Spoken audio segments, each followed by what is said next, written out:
निराशा में आशा कार्यक्रम में आपका स्वागत है। आइए सुनते हैं परमेश्वर के सुंदर वचन। ऐ खुदा तुझको छोड़कर मैं कभी न जाऊंगा। ऐ खुदा तुझको छोड़कर मैं कभी न जाऊंगा। नूर से तेरी मैं इस जहान में जगमगाऊंगा।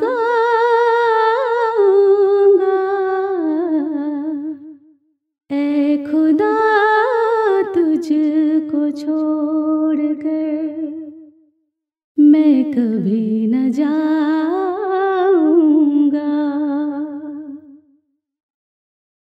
दूर तुझसे जो हुआ तो लगा मैं हूँ कि नहीं।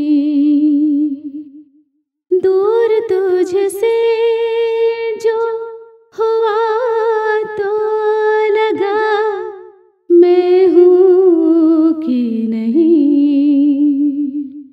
वो जिस्म जान क्या जिसमें तेरा पाक रूह ही नहीं। जिंदगी तू ही है, हर सांस में तुझसे पाऊंगा।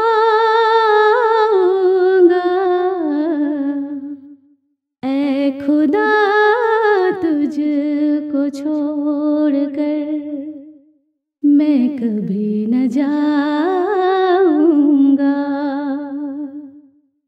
ऐ खुदा तुझको छोड़कर मैं कभी न जाऊंगा।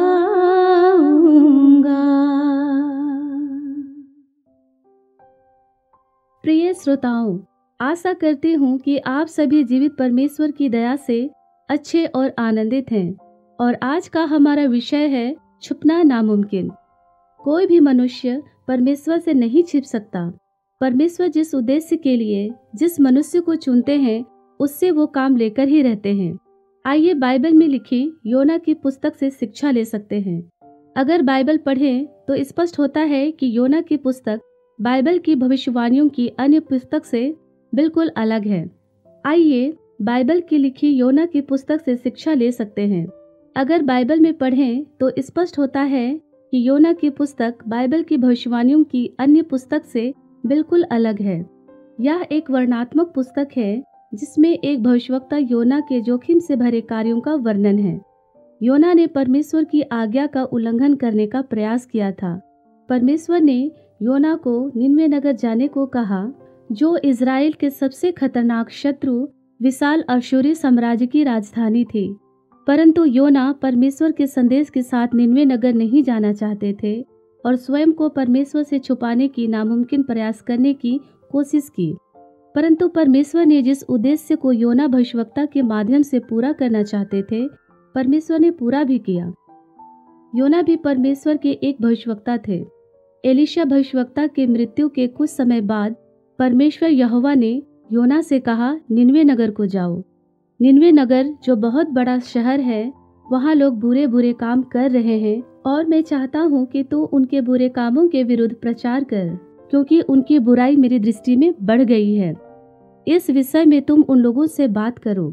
लेकिन योना निनवे नगर नहीं जाना चाहते थे, इसलिए उसने भागने की कोशिश की और वे उस नाव पर सवार हो गए जो निनवे नगर के बिल्कुल विपरीत दिशा में अर्थात तर्शीश को चले गए।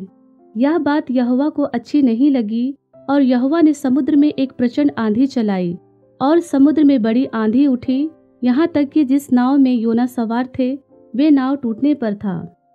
तब नाव में सवार अन्य लोग डर कर अपने अपने देवता को पुकारने लगे। योना ने उनसे कहा, मैं स्वर्ग और पृथ्वी के बनाने वाले परमेश्वर यहोवा की उपासना करता हूँ।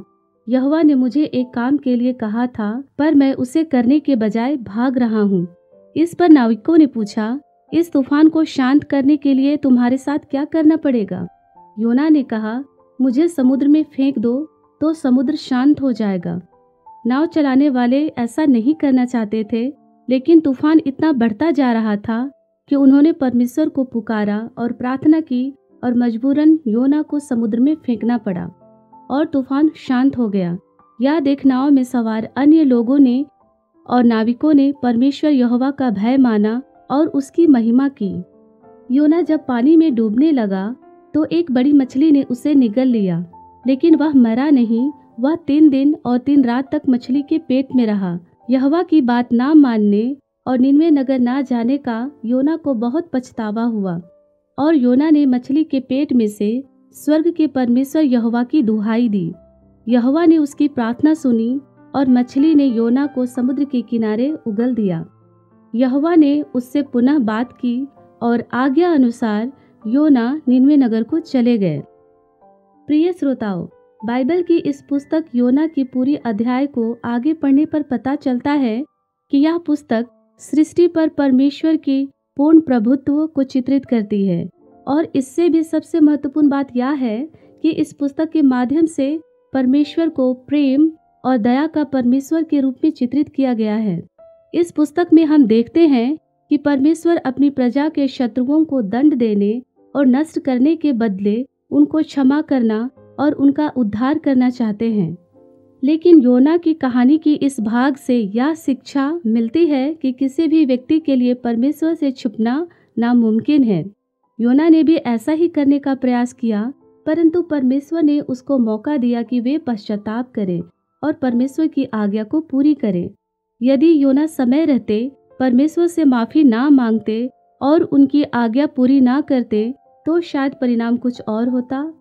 आज के वर्तमान समय में भी बहुत से लोग हैं जो परमेश्वर की बुलाहट और उनकी आज्ञा से छुपने का प्रयास करते रहते हैं। मेरा उद्देश्य किसी के आत्मसम्मान को चोट पहुंचाने की नहीं है, परंतु मैंने अपने जीवन में इस बात को देखा है कि कुछ लोग भविष्यवाणियों के पीछे भागते हैं। जब कोई प्रभु के सेवक किसी के लिए भविष्यवाणी करते हैं तो लोग बहुत खुश होते हैं कि मेरे लिए भविष्यवाणी हुई और कलीसिया में बड़े गर्व के साथ इस बात की गवाही भी देते हैं। लेकिन कुछ समय बाद इस बात को भूल जाते हैं। वे परमेश्वर से प्रार्थना और बाइबल अध्ययन के माध्यम से यह समझने का प्रयास ही नहीं करते कि क्या सचमुच परमेश्वर ने कोई खास काम की जिम्मेदारी के लिए मुझे चुना है। कभी कभी पुष्टि हो जाने पर भी लोग परमेश्वर से छुपने का प्रयास करते रहते हैं और अपनी बनाई हुई अलग दुनिया में खोए रहते हैं। उन्हें याद रहता है सिर्फ भविष्यवाणी हुई, लेकिन इससे पूरा कैसे करना है, मंजिल तक कैसे पहुंचना है, इस दिशा में बढ़ने का कोई प्रयास ही नहीं करते और न कोई समर्पण रहता है। अगर आपको भी अंतरात्मा से यह आवाज आती है कि जिस उद्देश्य के लिए परमेश्वर ने आपको ठहराया है, तो योना की तरह आप भी पश्चाताप करें और परमेश्वर के कार्यों के प्रति समर्पित हो जाएं। आज के इस संदेश के द्वारा परमेश्वर आप सबों को बहुत आशीष दे। धन्यवाद।